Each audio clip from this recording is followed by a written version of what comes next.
$30 million. That's how much Josh Tapp made from introducing people to each other. Or what he calls lifetime referral revenue. People are willing to give you more than you think when you're willing to provide them with the right solutions. It's about having bigger vision than them. So if they tell you, Josh, I want to make $1 million, you say, well, why not 100 million? Learn how to structure deals based on your value and learn to avoid this one thing that everybody thinks is amazing, but it will definitely kill your deal. Equity is the absolute worst thing that you can get because it comes with liability. Your best option is some sort of either profit share or some sort of upfront cash. And lastly, how to make good shit. Doing what other people wish they were courageous enough to do. You have to be an entertainer at some point. Honestly, for a lot of people, like that scares you to death. It's like, hey, start with business content, but if you really want to become successful, become entertaining.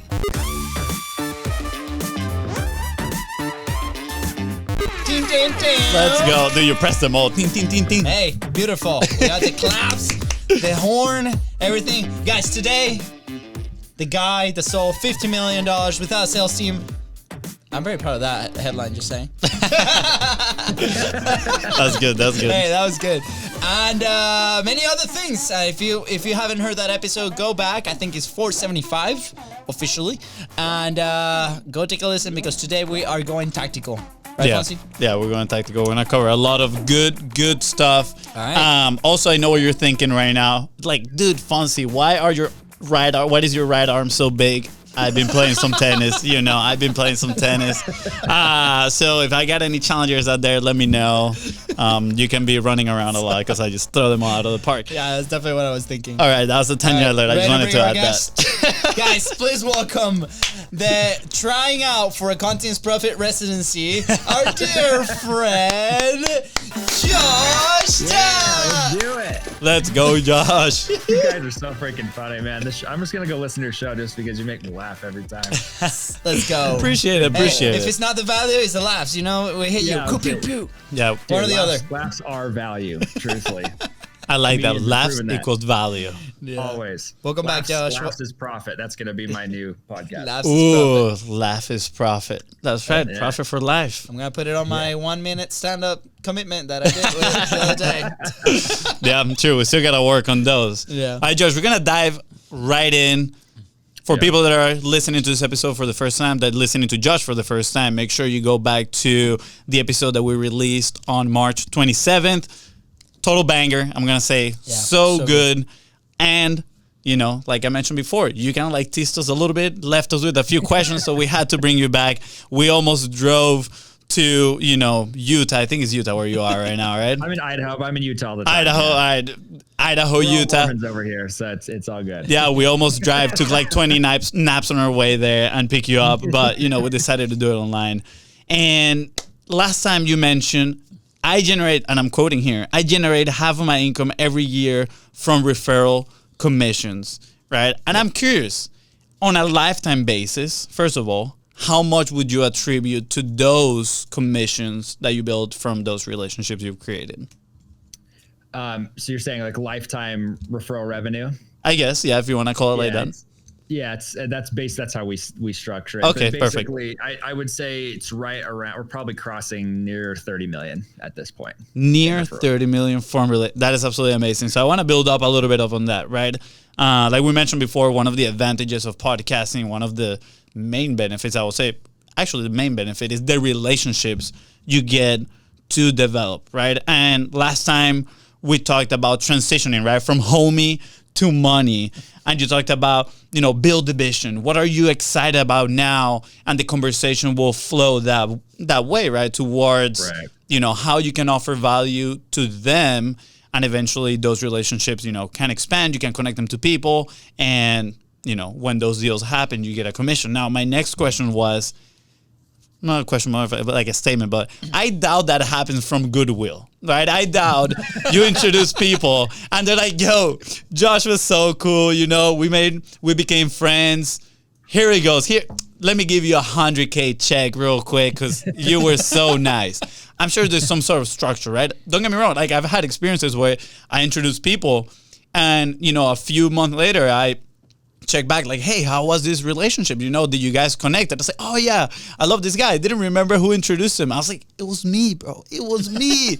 You know, so I'm curious, like, how are you structuring some of this? You know, again, we're going tactical because I'm sure it is not goodwill. Yeah, and I'll be real with you, man. That's actually a really insightful question, because most people who try to be what we do they're trying too hard, right? I was not really that popular of a kid, right? Like in high school, I wasn't the kid that like everybody was like, oh, Josh's throwing a party, we're gonna go to his party. But everybody knew me, and they knew that I was a friend, right? And that's been my whole life. And I've realized that in business, that's exactly how it's translated. Because, you know, we didn't even realize how well we had done with this until we started tracking numbers and looking back going, holy crap, we've done a lot by just building relationships. And I've found that if you treat building relationships like a party, right? If you're already at a party, right? There's always that person who is like trying to be funny, right? They're saying jokes that are just not landing. It's Luis. Yeah, I'm just pointing at my brother right now. Yeah, I saw that. I was trying to ignore it, but some people think I'm funny. Yeah, I just told you you're funny, so you're good. There you go. That's all I need. Is that some people you can tell like they're trying to be funny, they're trying to be fun, but people will always remember the person who genuinely has, like, if you're at a party, right, they're the person who's connecting you to the right people. A lot of you guys know Chris Williams, yeah? Yeah. Probably a lot of your listeners know him. If you ever want to see like an A player at doing this in person, it's Chris Williams, because what Chris does is he meets people at events and he goes, oh my gosh, have you met Luis and Fonzie? Have you heard about their studio they're doing? Their podcast is awesome. And he brings that person over and they're like pre-sold to work with you already, right? And he has zero expectation, right? So what I found is that just being that person who connects people and gets excited, this is coming back to our last episode, is just getting excited about what they're doing, that will make the number one difference. But let's get tactical here for a minute. So I have found more than most people know is that people, if you make people money, they know it's usually tied to you. Okay. But you also have to hold people accountable to actually paying you.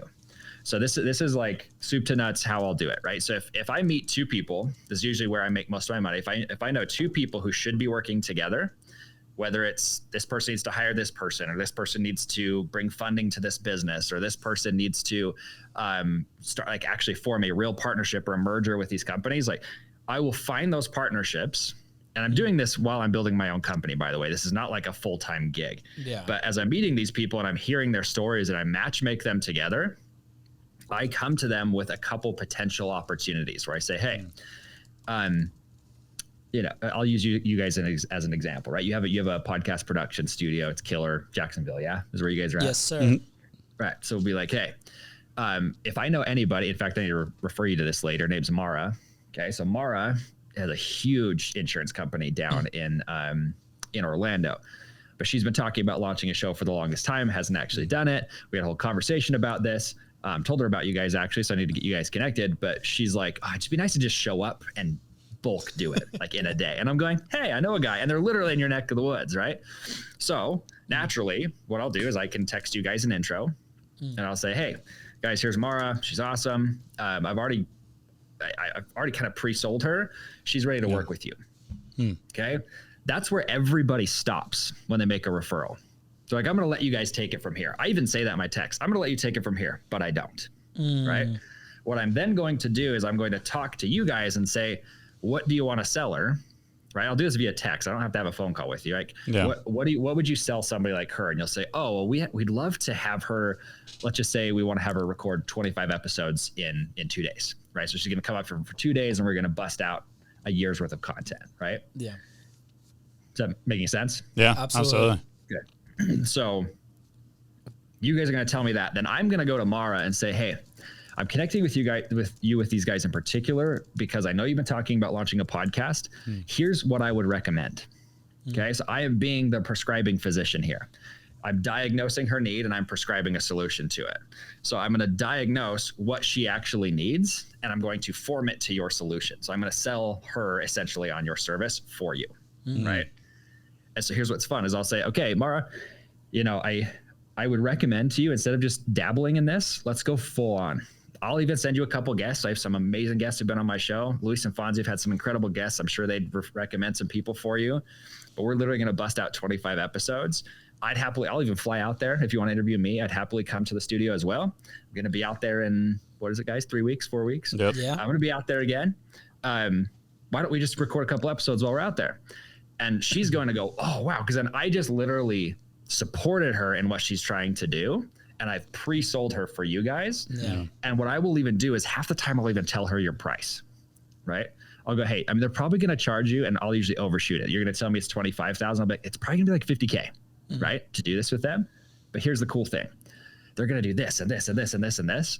We've worked with them. We know they're amazing. I've had dinner with these guys. We've broken bread. Like, does that make sense? Yeah. So I've broken the trust barrier for you guys, right? Price objection's already gone. Right? Yeah. She's already knowing what she wants, and what she wants is what you're already selling. Right? And I'm going to say this all to her in a 2 to 3 minute voice message, right? So I pick up my phone, Yeah. send her a voice message saying, this is what it is. Right? And then I send it off to her.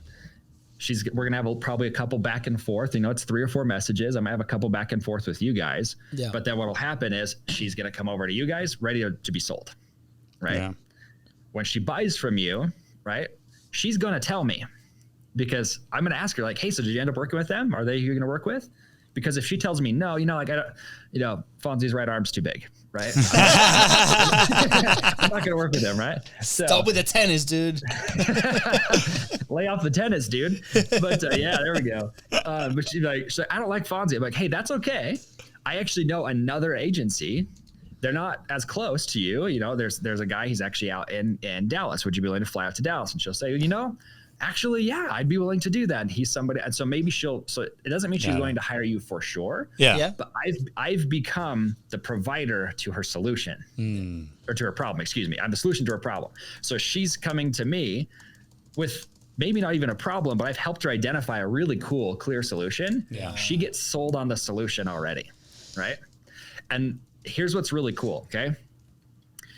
Most of the time, I found about 70 to 80% of the time, people will just remember to send you a check. Right. But that other 20% of the time, and it's usually the biggest ones, they just like forget conveniently to send you a check. And I'm not going to name names because you guys know some of these people. I've had this happen with good friends of mine. Yeah. And then I'll send them a message and be like, hey, I'd love to keep sending you people. But obviously, I do a lot of my business through referral commissions. Do we have a referral structure in place? Right. Yeah. And they'll usually end up sending me an agreement, and we sign an agreement and we go from there. But I'm going to give you an example from just last week. Okay. I've been talking to this lady for about a month. And she's been wanting me to come in and consult. And I keep telling her, I'm like, I'm a really good idea guy, but you do not want me to be your execution guy. I keep telling her that, right? I am ADD AF. Okay. So it's not my world, right? So if you want systems, you don't hire me, right? But I can give you a system, but then you're going to have somebody else implement it. Yeah. So I talked to her about it though. She's all hyped about wanting me to come join. So we proposed 3 different things. She's like, well, can I give you equity? And I'm like, the answer is yes, but between you guys and me, I really don't like taking equity because there's really no clear end in sight for me. Yeah. Because I only ever really get paid on equity when the company sells, and nobody ever sells as fast as they want to. So I'll take the equity, but I'm like, I've got to be paid up front. So I'm like, you got to pay me some cash on the monthly. So our agreement was, hey, pay me cash. And then, but I was like, hey, I'm pretty expensive, right? I'm like, hey, if you want me to come out for a day, it's going to cost $100,000, and then I'll do 3 or 4 follow-up meetings, and we'll take care of it there, right? But I'll give you the roadmap, and then I'll give you the consultants to kind of take over from there. And she at the time, she's like, gosh, I just don't know if that financially makes sense. 2 days later, she texts me and she goes, Josh, I have not slept in 2 days. I've got to hire you. And I go, okay. She's like, but I've got a proposal for you, which always just means a trade or something stupid, right? So I'm like, okay, fine. Hop on a call with her, and she goes, here's the thing. I can't afford that right now, right? But what if we cut that down a little bit, right? So what if you charge me a little bit less, but I pay you triple in the long run? I give you equity and I give you one extra thing. And I was like, okay, that's more interesting to me. Okay. Yeah. So what she does is she then sweetened the pot for me. So the deal ended up being, and I can't tell like exact numbers, but it was a monthly retainer is that we're getting paid. It was about 1/3 of what I normally accept. She gave me 3% of the company. That one I can say. Yeah. She gave me 3% of the company. And but she set it up as preferred shares, which means I get paid out every time there's a profit. I get paid out on it, which that alone, PS, will make more than I would be making now, anyways.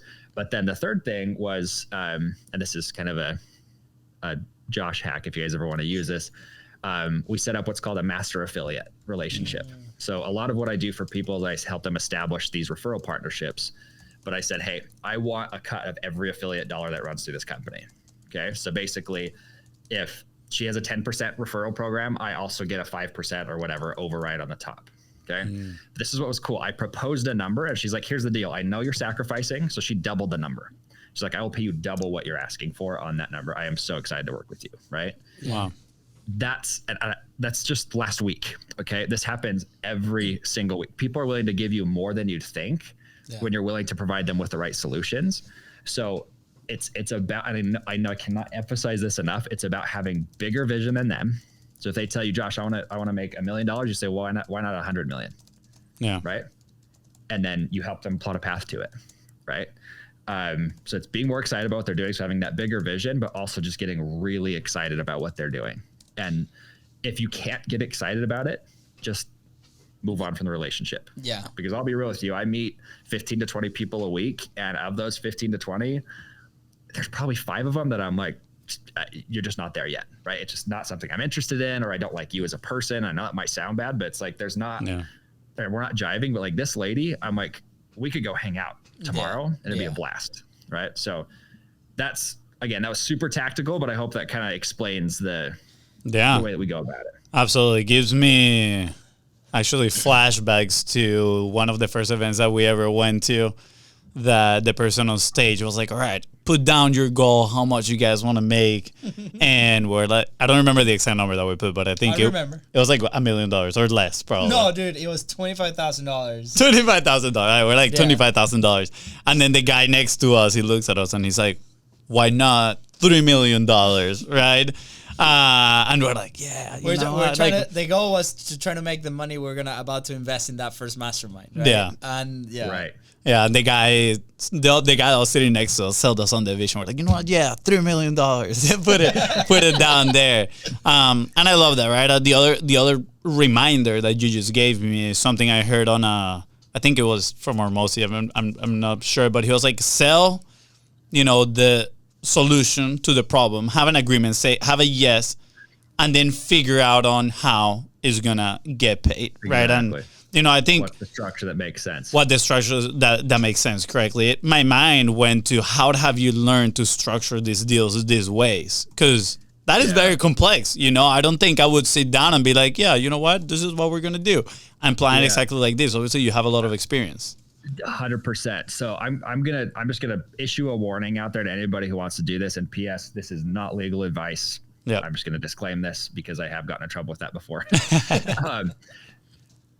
I have found that everybody gets excited when people offer them equity. Okay. Yeah. Equity is the absolute worst thing that you can get because it comes with liability. Okay. Your best option is some sort of either profit share or some sort of upfront cash. I have found, so this is what's really funny. Okay. I've been saying 20, apparently it's like 32. I've equity in 32 companies right now. Did not realize it was that many until I checked on it. Wow. And it's because for the last few years, it's probably about 7 or 8 years ago. I don't know. Like the first few years I did this, they were giving me equity. I'm like, yes. And then they're selling me on the vision of where they're going to go. Cause I'm a visionary. I'm all excited about it. Yeah. But then none of those companies ever sold or made me $1. And I've put 40, 50, 80 hours into each of those companies. Right.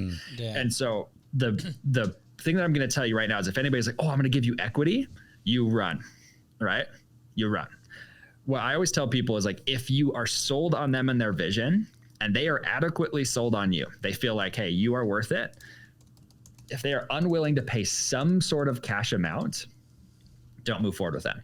They can give you equity, right? If somebody's like, hey, somebody offers you, what if I give you 10%? You say, hey, why don't you give me 1%, but then you pay me $2,000 a month as a retainer, right? Yeah. If they say, well, no, we're cash strapped or whatever, it's like, great, then you don't value me, right? Does that make sense? Yeah. It's like, I will tell you, there's a lot of creative ways to go around it. And I'm not even the world's greatest at this, but like, I would try to avoid it like the plague. And the other thing is try not to bottleneck yourself into being you're always the solution, because you can make more money referring other people a lot of times, and it takes zero work. Yeah, right? absolutely. Podcast production is a great example of this, right? Is like if somebody was like, hey, I want to start a podcast, I can do it in-house with my team. We do actually still have a podcast production team that could run this. I could charge them $3,500 a month, or, we'll probably make a 60% margin on that. Or I could say, hey, you guys, Fonzie and Luis will do it for $3,500 a month, and they'll give me a 30% commission or whatever it is. I don't know what you guys are doing, right? Yeah. But point being is, I'm going to make half of what I would have made, but there's zero work on my side, right? I made the sale for you. I collect the cash. Yeah. And what happens there for me is that is way more scalable than doing all the work myself. And there's a lesson here for most agencies, is that if they are not a perfect fit client, refer them to somebody else with a good commission in place. And I have found that most agencies will give you a 30% cut, just so you know. And that's recurring lifetime for the client, because agencies are starving for business. Yeah, absolutely. That's why you see, besides my right arm, the rest a little skinny, right? Just pumps all the nutrients. Yeah, I'm telling you, and I hope people, don't take those comments out of context, but dude, my mind is flying with a lot of ideas, obviously a lot of questions. Diving deeper into obviously agency. I think that'll be a great conversation to have with you. You have so much experience on it, right? On the last conversation, you mentioned, selling a few of those, growing some of those, to $7 million, and all the challenges that come with it. So again, if you haven't listened to that episode yet, go back and listen to it. It's absolutely amazing. And I want to transition into a new topic here, but before we move to that, because I do think this, the referrals has been so valuable. I wonder, is there any questions that we haven't asked yet that we should be asking about this? Question wise, no, but I'm gonna give one final point that I think will help kind of sink the nail in the coffin for people here. You're already out prospecting, right? we're all out there looking for new clients, right? So we do the lead generation, the marketing, whatever it is. Most entrepreneurs who are sub $10 million are doing some, if not all of the sales for the company. So you're probably meeting at least 5 new people a week right now anyways. Mm-hmm. But you're probably doing what every other entrepreneur is doing, which is if they're not a fit or the sale doesn't go through, you move on, right? You play the quote unquote numbers game. I play the numbers game too, but I look at how do I have a 100% close rate, okay, on people that I want to work with.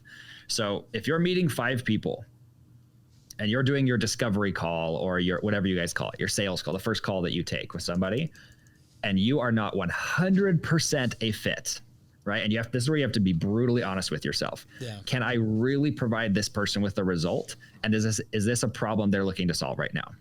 Because if they are hyperactive and looking for a solution to that problem, they will buy from you. But that's usually 1 out of 10, right? A great closer knows how to convert 3 to 5 out of 10, but that's because they learn all these closing tactics to get them to move, right? Yeah. But here's what's cool is if you'll pay attention to, out of 10 people, 1 to 2 of them, you're probably not going to want to work with at all, right? Yeah. It's not a personality fit. You're like, well, I just don't like this person, I like the product, whatever it is, right? Yeah. And I'm the kind of guy, I actually like most people, so I have to really keep check on myself and go, is this somebody I like working with, right? But the other 8 have at least one problem they are willing to spend money on solving right now. And that could be as simple as a software, right? This could be like, hey, they're trying to get on more podcasts, right? So we're going to refer them to Podmatch. And I think off Podmatch, we make $10 a month, $20 a month or something as a commission, right? Yeah. Which, thank you, Alex, for that PS. But point being is that that's money I didn't have before. Yeah. And that conversation now became worth money to me.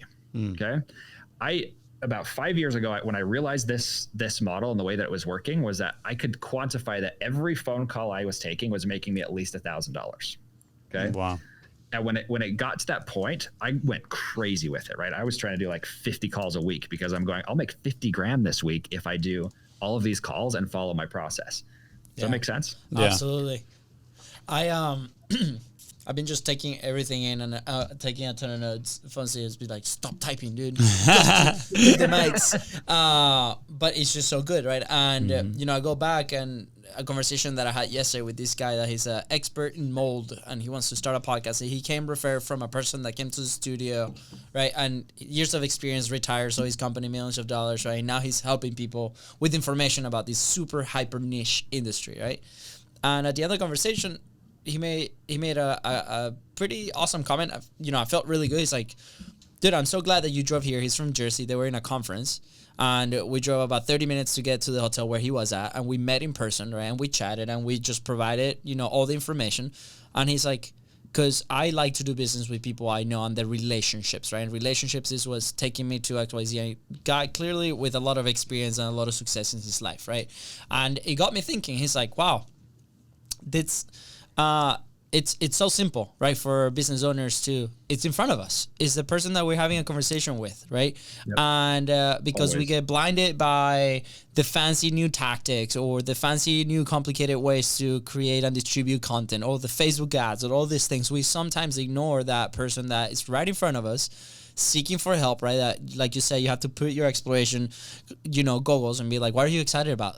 Am I excited too? Oh man, like I know this. I mean, right before the show, we just shared, a common hobby, with the racing simulators, and it turns out that there might be an introduction there that could be super beneficial for both of us. And it's so interesting to me that most people try to ignore it. So I really, really hope that everybody listening or watching this video today are thinking about how they're gonna approach the conversations that they've been having, or even the ones that they had, whether that's podcast guests or podcast hosts that they've connected or sales calls, or how they're gonna meet with their sales teams to be like, how can we now be a solution to the people that come to our world, whether that's if it's us, great because we're providing our expertise in what we do. But if we can connect them with somebody else that does. And I've been going through some memories, I remember Carla, she came in, she wanted a podcast and all this stuff. And turns out that the podcast was not the solution to her. It was a social CRM system that she needed. And on the call, we were able to identify that. We presented, we screen shared what we were doing. And she's like, oh my God, this is great. And she became like the top affiliate for that thing that allows to, create some revenue from a different product that it was not ours and we didn't have to fulfill at all, but it was a win-win for everybody. So Thank you, Josh, man, for breaking down, your system and showing a little bit of the behind the scenes on how you approach those conversations. Because I think that's probably the most intimidating thing for a lot of people. It's like, how do I go about this if I've never done it before, and that's why exactly what we talked about. 100%. I know, Fonzie, you want to move to another topic, but I'll make one final note on this is that, and that was an awesome point, Luis, by the way, I love that. I have found that if you are an introvert and you're scared of sales conversations, or you're having a hard time with that kind of stuff, this is a method that works really well for you, right? Because it's an opportunity for you to just be a good human and provide really big value to people and still get paid for it. But here's the point that is what a lot of people forget is that I'll come back to the relationship with you guys, right? If I send Mara to you guys and she becomes a client of yours, or maybe she hires somebody else, right? Here's what I've all of a sudden done. I've provided immense goodwill to you if she becomes a client. If not, I still give you a really good referral. Right. Yeah. So I've built goodwill with you. But let's say she decides to go to my buddy Jeff, to his facility in Dallas, right? She says, well, we don't want to work with these guys. We want to work with Jeff. So let's say she hires Jeff. I just made Jeff money. Okay. Built a lot of goodwill there. But then Mara, I've been with her through this whole process. And all of a sudden I've built really good value with her. I have not in one area there asked for money. Never once. Right. Yeah. It's all coming to me from the referral commissions. So I haven't sold anything yet. Right. But I have now built goodwill with Mara. Does that make sense? Absolutely. And here's what's really cool is I now have 3 people on my list. And this is where it's actually kind of fun. So we're doing another event here in a week. And I found that, so Deidre Chan, a lot of you guys know Deidre. She's runs Capture. We're doing a joint event together. And she's like, hey, can you pull some affiliates together? I said, sure. So what I did is I didn't go like, I have a list of hundreds of them. I went back to people I've talked to in the last month, 2 months, and there were 62 people on that list And I've texted pretty much every single one of them. It took me 2-3 hours. And I built a list of 62 people who will send an email promoting this. I don't even have to ask hardly. I say, hey, would you be willing to send an email promoting this event? Yeah. I never get a no because I've built significant value with them.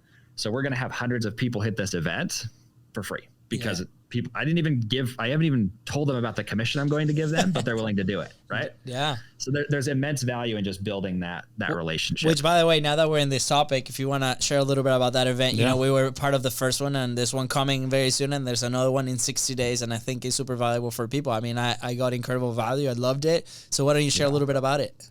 Oh, you bet. So just so you guys know, I'm good on time today. We can go over if we need to. So I probably should have mentioned that before the interview. But so let me tell you guys about this event. So it's called Industry Icons Live.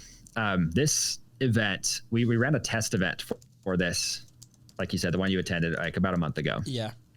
And the results were unreal. I mean, absolutely unreal. It did so well. And it was because I think we've honestly formed like the perfect trifecta in this space where it's like a business in a box over 5 days. So this isn't like a speaker event where you're just listening to a bunch of speakers. This is an application workshop, right? So you're coming in and actually getting help every single day. And what we're doing is we're helping people build a really solid content platform like a podcast or a YouTube channel or something around the business sector. That's what Deidre helps them do. So Deidre helps them on that side with like making really amazing content. I'm coming in and helping them actually grow their reach. So helping them basically expand their audience and leverage that audience the way we just talked about to make money. And then Joseph Giglietti is actually coming in and talking about and training people on how to use events to sell high ticket products and services. Yeah. And between you guys and me, I did not believe him until I did one. And I went, holy crap, his numbers were literally to a T what he said. I went, wow. Frick, man, I'm sold. So it's now become a core part of my strategy. Wow. That's awesome. By the way, we haven't officially announced, so we talked to their team too. And I think it's a great way, like you said, to monetize somebody platform. So a lot of people that listen to us, right, they have platforms already. So I highly encourage to go attend this event, right? If you don't have one, great, you can build it. If you have one, great, you can optimize it and make it better and connect with these guys because, you know, we've known them for quite a while and it's been an incredible experience and the results that they get 100%. So thanks for sharing, man. We're going to link all the links right below and so people can just scroll down and click it if they're interested. And like you said last episode, you can use your little thumb or your big thumb to or scroll down. Yeah, they can do the thumb if you're a thumb scroller. Yeah. I don't know. I just think people that scroll with their index finger like this, it's kind of odd. I wouldn't trust those people, you know? If you scroll with your index finger, you're either 90 years old or we have a trust issue. Yeah, sociopathic-ish tendencies is really what it is. Right? All right. I'm going to move on to the next topic here real quick. I know you say you have more time, but, you know, we want to respect your time as well. We don't want to take all day. But, you know, Sean Whalen, you mentioned him last conversation. For those that don't know who Sean Whalen is, he's the founder, I think it's Lions, Not Sheep. It's like a clothing brand. I mean, they sell clothes, but it's more like a movement, honestly. It's a movement. Yeah. Pretty impressive. Go check him out. He writes extremely well. I really enjoy his writing. And you said, you know, he grabbed you by the cheeks and he says, you gotta do cool shit, right? And exactly. In my mind, I went, well, cool stuff is a bit subjective, right? Like what can be cool stuff for you might not be cool stuff for me or for my brother, right? Like definitely different tastes, different, you know, and that's part of the message. You want to polarize your audience as much as you want to attract people, you want to repel them as well. But I'm curious, what is cool stuff for you, right? In your world, how have you implemented that into the content that you've been producing or that you produce throughout the years with your podcast? Yeah. So I'll tell you this, and this is something I think I mentioned this on the last episode. I've been working on this a lot for myself because I think there's this weird problem in content where people are going from, there's like this gap between entertainment content and business content. And I think what a lot of people aren't realizing is that like you have to be an entertainer at some point. Honestly, for a lot of people, like that scares you to death. It's like, hey, start with business content, but if you really want to become successful, become entertaining, right? I think Alex Ramosi is the perfect example of this because he teaches the same stuff every single time, right? It's like the same stuff that I would teach, same video, side by side, he will win. And because the reason why is because he's taken the time to become entertaining in his space, and then he's also done something that I have not done, right? He's like, hey, $100 million is his thing, right? I've done $100 million. Yeah. And so he's able to use that as his thing. And a lot of you are going, okay, that is really cool, but Josh, I'm trying to get there, right?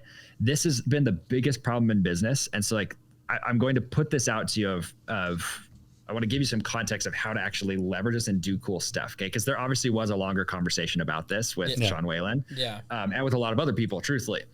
How long was he grabbing your cheeks for? That's what I want to know. I'll just put it this way, way longer than I was comfortable with. Because he grabbed me like this. He's like, dude. And I'm like, what is happening?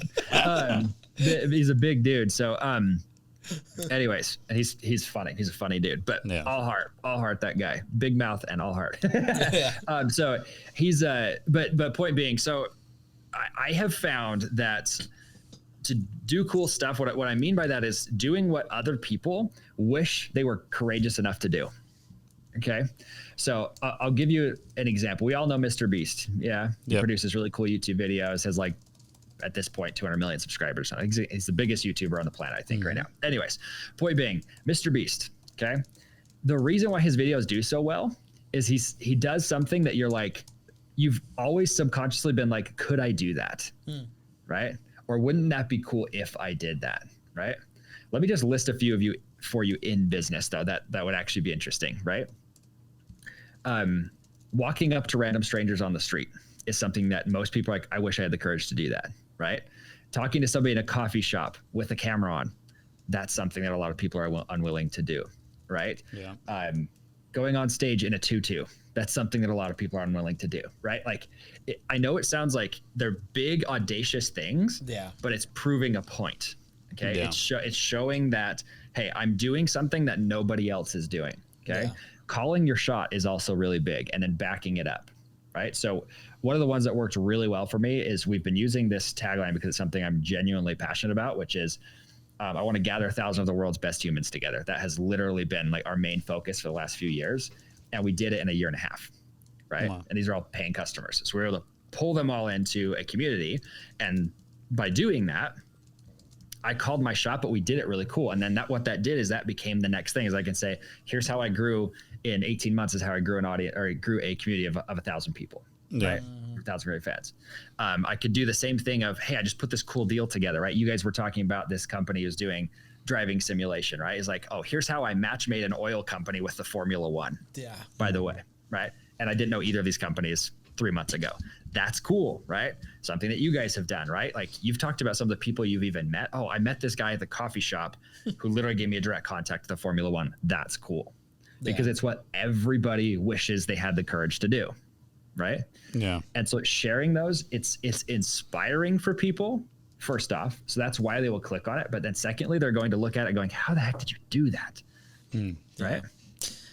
That's really what we're trying to get them to. Dude, I love it. I resonate so much. I remember in college, like way before college, right? Like, this started when I caught my foot, and my first scholarship was denied. And I was just sitting, trying to recover from that in Venezuela, just trying to look for, you're skipping one part of the story. T-shirt. You're skipping one part of the story. What else happened? What was happening? Yeah, what else happened besides you cutting your foot and, thinking? And losing the scholarship? And losing the scholarship. What else happened? You tell me. He got dumped, too. He got dumped at that time. Well, dude, do you want to... This is going to become depressing now. Hey, you gotta paint the full image, You got to immerse people into the whole scenario. Got the cut, the cut, got dumped, then I got the letter, no scholarship because the cut... Thank you, Fonzie. You're welcome. But anyways, that sparked a lot entertainment value. Yeah, about I was trying to figure out, like, how do I lift myself up with positive messages, right? And an idea of something called Mass Life came along. Mass is the positive sign, right? And life, obviously, vida or life in English, right? But that idea was there in my head, and throughout college, that was a business that I wanted to build, in a sense, right? And we started a blog, and we did some T-shirts, and we would go run Tough Mudders and or Spartan races, and we did like 25 in a year. We did a 12-hour race, a 24-hour race, and this was like right after finishing college. And a lot of people were coming to us, but like, man, that's so cool. I wish I could do it, right? And you know, I see you, you know, saying this today, and again, this happened 10 years ago, right? And I was like, but you can too, right? And we started recruiting like these people to go to the races with us nationwide. We will travel we'll volunteer a day and then race the next day, and then, you know, go out and have fun the night after that. And it was such a cool thing. And now that you're mentioning this, I'm like, wow, that core experience, right? Of like, hey, I'm brave enough to go try and do these new things, and then put it out there to the world for people to see or share those stories, whether that's a business or entertaining or like a live experience, will bring people to you. And when we decided to launch Content Profit, this was more micro, right? And I think maybe we did this subconsciously. We launched it as a Facebook Live show, not a podcast. You know, the audio of that became the podcast. But what allowed us to attract a lot of people that we wanted to attract for the show and have these conversations was the fact that it was something different, something cool. We're doing a live show, and we had the music and we had the things, and you know what people see today, that still happened 4 years ago, and still brings and attracts the right type of people that we want to talk to. So it doesn't have to be something super crazy, you know. And of course, if you have that, yes, go do it. Like the event that we're gonna do with you in a couple of weeks, right? We're gonna go kayaking and do all this stuff.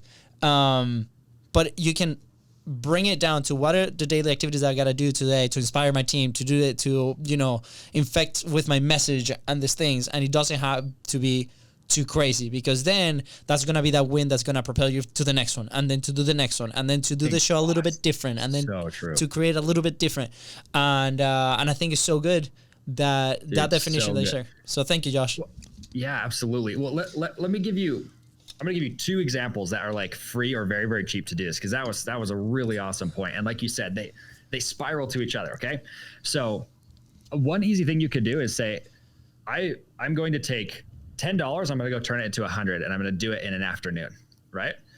There's a million ways to do that. Go spend $10 on window washing equipment and knock on doors until you get $100 sale, wash the windows. Right. And then, but you document it and you tell people, I turned $10 into 100 in an afternoon. Great. People are, oh, that's kind of cool. And then you go, oh, then I took that $100 and the next day I turned that into 500 or 1,000 or whatever it was. Right. And if you do that, people will start following you. There's actually this kid. I don't know how this ended up happening, like, honestly, but he said, I'm going to make a post and tag Elon Musk every single day until he gives me a Tesla. Okay. So super manipulative, but the kid did this and went absolutely viral. I want to say it was by day 30, he had like 10 or 15 million followers. Wow. Okay. But that's what's cool. Even if Elon Musk didn't give him a Tesla, he could say, oh yeah, all your views, I just bought a Tesla. Right? Yeah. It would have been super easy for him. That one video he made would have made him a Tesla, because people are going, did he actually get it today? Did he actually get it today? And he did so good with that, right? But like somebody like you guys could say, hey, we're going to make a post every single day with one of Joe Rogan's. We're going to make a clip from Joe Rogan's podcast every single day. And we're going to do this and tag him in it until he lets us be his podcast production agency, right? Yeah. I don't know if that's what you guys are going to do or not, because it feels kind of manipulative, but the point being is like, it's something like that. It costs you nothing. And you're going, hey, I'm showing my skills to the world. You're probably going to bring in 100 new clients because you're just talking about what you're doing and showing that you're doing something cool. Yeah. It's a creative way to put your foot in the door too. Because you never know how some people might react or might answer to you, right? And then you get to develop that relationship, whether Elon gives you a Tesla or Joe Rogan hires you. If you get to have a conversation with them or somebody on their team because you caught their attention, is again another relationship, right? That you can add a lot of value. I'm gonna add, I saw this one, I thought it was genius. It's a group of comedians, and I'm struggling to remember their name, unfortunately. But they grab clips from like Huberman or Joe Rogan in their interview, and they're having comments, and then they literally like have the setup. I don't know if they do like some sort of green screen, and they sit as if they were the ones being interviewed by them. And then they answer questions, but they do it, in a very funny way, right? Like Huberman is like, yeah, you gotta wake up, see sunlight first time a day. And they're like, no, dude, I wake up and I smoke a cigar, all these things. And I think it's genius. I know exactly what you're talking about too. Yeah, I love those. They have great bits. Yeah, are amazing. And I like where Goggins Goggins was telling him like, "You're fat as F," and he's like, "I like being fat. Yeah. I really enjoy being fat." Yeah, I think those are hilarious. Those would definitely be some good bits to create. Yeah, I wrote this here. I know you want to say something, but I wrote this kind of to boil down this last concept that we had and sort of a little bit of context. A lot of people struggle to, what am I going to create? How am I going to say it? Kind of like getting that inspiration to do some cool stuff. And I remember we had Glenn Lundy a while back here, and he said, dude, I wake up every morning, like 3 a.m. in the morning, I go to my studio, start recording this podcast in the morning, and people always ask me, how do you have so much to talk about, how much to create? And he said, well, if you stop learning, you can't share anything. You got to be always learning something new, putting some good inputs in your mind, and then you're going to have some good outputs. And I want to add a little bit to that, right? I wrote down here, one of the best ways to add value to your content is to add experiences to your life. Every time I'm outside of the routine, I'm inspired. We as entrepreneurs, I feel like it's so easy to fall down into the routine, stare at the computer, answering messages, maybe getting a little bit distracted, scrolling, hopefully not with your index finger.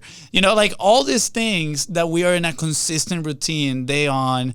And guess what? When every time you step outside and you run a Tough Mudder, right? You attempt something like interviewing some random people on the street or something that just change your environment, you get some sort of inspiration. Sure, you might have to practice your frame on how you are perceiving things, the input, so you can put them through the filter of, how can I relate this to my business and make it an entertaining piece of content?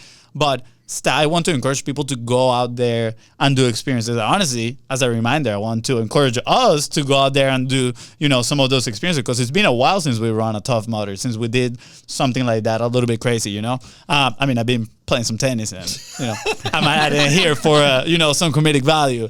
But besides that, I want to invite people to go and live life, because those experiences are definitely going to enrich your content. Yeah, 100%. That's so good. I love this. I'm gonna bring it back, and then we'll probably have closing remarks. But for a company, right? Let's say we're big fans of people or companies having their own internal teams and developing their own content systems, right? There's different frameworks that we can follow. There's no secret formula at the end of the day, apart from consistency, right? And I think that's a big part of like people and CEOs and CMOs and executives that feel comfortable, being on camera and creating things like this, cool shit, right? But let's say that's not a vehicle, right?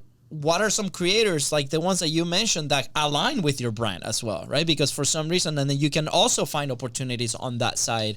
And I hate to see it, because we do believe that everybody needs to share their message. If they truly believe what they're doing, it's really good as a product or as a service, and they're helping people. Absolutely, we got to put that message out there as a company, right?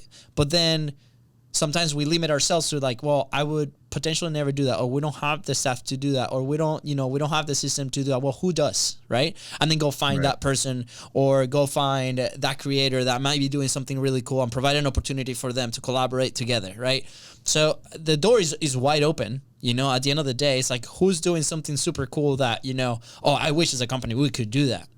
Well, you actually can. Right? And there's different ways that you can do it. So if you guys have any questions, obviously, feel free to reach out to Josh. All his information is right below. Connect. His community is incredible. Obviously, they have the Industry Icons live event coming soon, and every 60 days. So if you want more information, you can send us a DM. We'll point you in the right direction. And anything publishing, just let us know. Fonzie, anything else on that list of questions that you have? I do, but we'll leave it for the next episode. Round 3, baby. Round 3, baby. Let's go. Hopefully that round 3 can be in person, maybe in Orlando. Yes. When we see each other, we'll bring some equipment, we'll record down there. Maybe in the kayaks. We could do it from the kayaks on our phones, just to prove that you don't have to be perfectly professional to make it work. Bam, bam, bam. That is right. I like that idea. All right, kayaking. My brother doesn't know how to swim, so we gotta give him a little bit of a little spreading vest. false information. We'll get him some water wings so he can. Bro, we love him, Florida. Hey, I would love some water wings. That would be comfy. Dude, Josh, thank you so much, man. Is there anything we missed? Anything else that you want to add before we head out? Let me give one final just call to action to everybody. Not to buy something from me, but for like an action for you guys to go take. So I would recommend to every single person on this planet who is trying to start a business and to grow, there's one way to do it. Okay. And it works every single time. You can do this to grow your audience. You can do it to generate revenue. You can do it to test your audience, test your market, whatever it is. Like any problem you have can be solved by doing this action. Okay. I'm going to encourage you to reach out to somebody right now who's your dream client and to get an interview with them, where you actually talk to them about, don't even record this one, but you talk to them about what's going on in their world, what they're excited about, and you look for solutions to their problem. Okay. Now what you're going to do is you're going to take that person, you're going to write down, this is the big problem that they need solved. And you tell that person, hey, I'm going to create a piece of content specifically about this. I'll send it to you when I'm done. And you go say to yourself, who's the person, not myself, who can answer this better than me, right? Who's the best person on the planet to answer this question? And then you reach out to that person. You say, hey, would you be willing to answer this question in a podcast interview or some sort of interview with me? You record that piece of content. Then you call out the first guy, call him out in the episode saying, hey, John had this question about how to be better at sales, whatever it is, right? So we brought on this person. They answered that question. We send them that piece of content. John's all excited. He's going to talk about you to all his friends. You don't even have to ask him to. Okay. You've built goodwill with John. Now you've built goodwill with this person you did an interview with, and you're going to repeat the process. You're going to ask the person who you've interviewed, you're going to ask them about what's their biggest problems. What are they excited about? Right. And you're going to get into this same cycle, and you're just going to keep repeating that, where you record another episode, you send it to your previous guest. If you just do this cycle and you watch this, your audience will grow super fast. I tell people it takes 100 reps to get to 1 million people. That's all it takes. Okay. So if you'll do it 100 times as fast, I've had people in my community do this in under 2 weeks. Okay. Wow. But I've had some people it's taken 3 years and they're still not quite there yet. Right. But the faster you do this, the faster your business is going to grow and your reach is going to grow. And what will happen is you're going to have a clear pulse on your community because you're asking them what's actually happening. So this grows the audience, but it also allows you to start doing the model we talked about earlier in the episode, which is figuring out what the solution to their problem is and providing it to them. Right? And that could be you. Dude, so good. Roadmap. Standing ovation. Standing ovation. Look at that. Look at that. Had to actually stand up for the standing ovation. That was awesome. You had to check to make sure he had pants on before he did it. I was like, bro. That's how I was kind of like, yes. He's like, yeah, I'm up.